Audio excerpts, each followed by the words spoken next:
Donc, dans la vidéo, on va voir, suite à notre planification du projet derrière, on va faire notre classe application.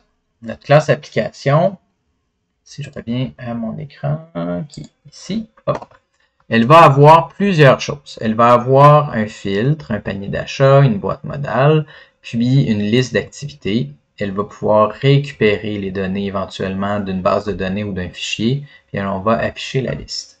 Donc quand on commence comme ça, c'est mieux de faire un planning, puis après on peut arriver dans notre projet, faire notre classe qui est vide, puis à l'intérieur, ben là, je peux commencer à mettre mes propriétés.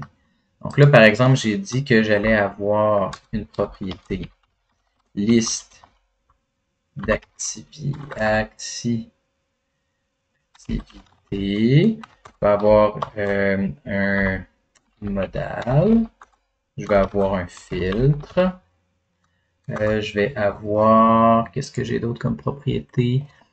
J'ai pas rajouté, mais je devrais avoir éventuellement le conteneur HTML de toute mon application. Ça serait une bonne idée d'avoir, même si j'ai pas d'éléments HTML à ajouter, j'aimerais ça peut-être avoir un conteneur qui permet de cibler là, plus précisément.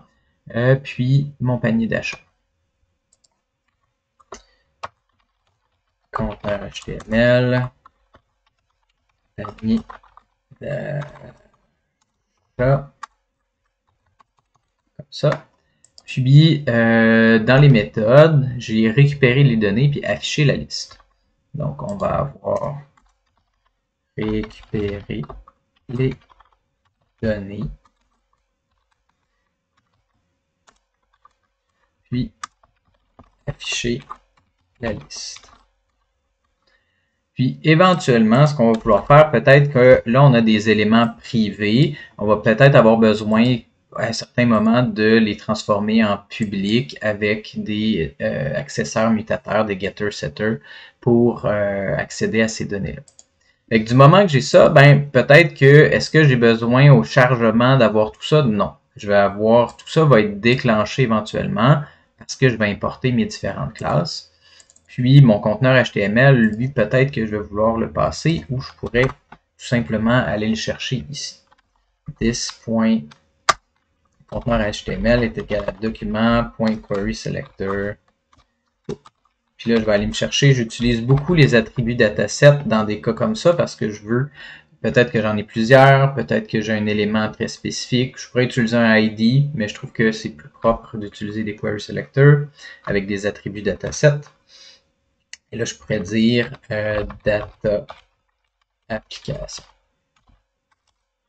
Conteneur. Fait que ça va être le conteneur de mon application qui est dans mon HTML.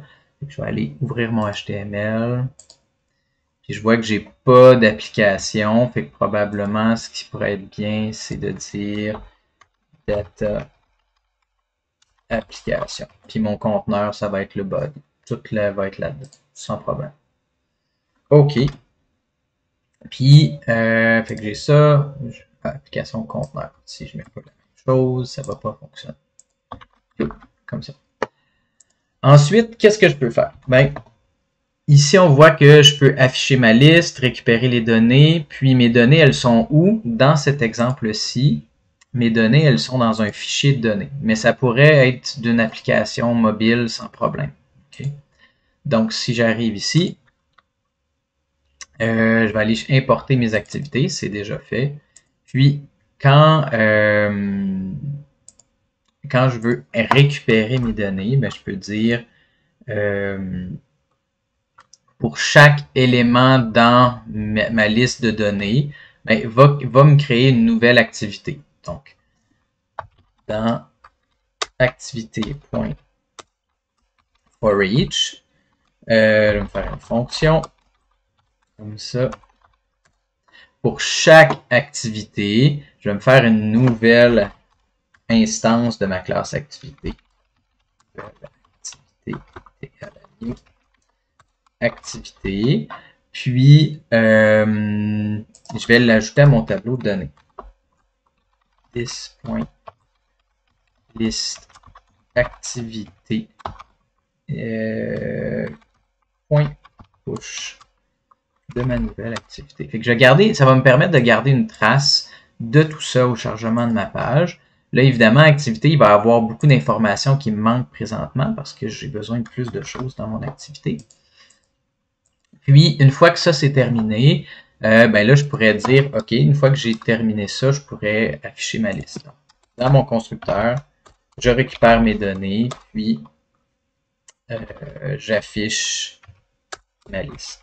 Okay? Puis m'afficher ma liste, mais pour chaque activité dans la liste, je l'injecte dans une liste. Ah, puis là, je me rends compte qu'il me manque peut-être un endroit pour injecter mes données. Fait que j'ai ma liste de mon conteneur HTML pour ma liste d'activités.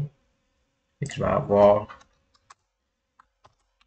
liste activité HTML. J'aime bien mettre un suffixe HTML quand c'est dans un cas comme ça. Et au lieu de chercher dans toute la page, ben là, je peux chercher uniquement dans ici, mon conteneur. Voilà. Fait que maintenant, je peux ajouter ça dans ma liste. Quand j'affiche ma liste,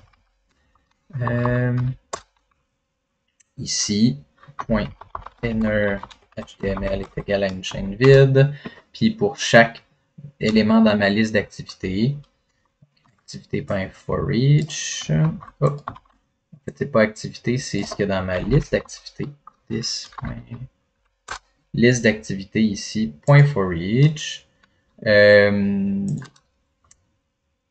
que j'aimerais faire, c'est récupérer une activité à la fois. Activité.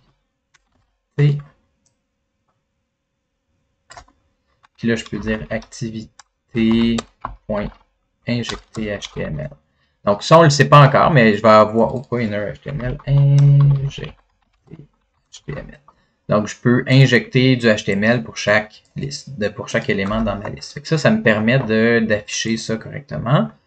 Donc, je récupère mes données, je les mets dans une liste, puis après ça, j'utilise cette liste-là pour les afficher sur la page. Pour l'instant, est-ce que j'ai besoin que ces données-là soient publiques?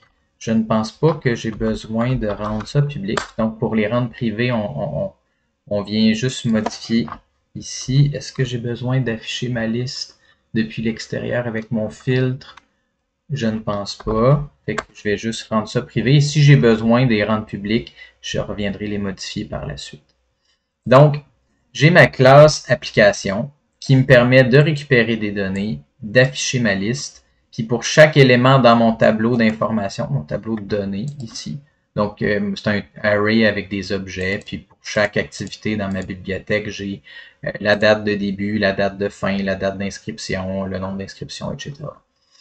Donc, je ne vais pas prendre trop de temps là-dessus, mais dans mon application, ben, ça devrait faire le tour de ça. Les autres éléments, on va les ajouter au fur et à mesure. Les modales, les filtres, le panier d'achat.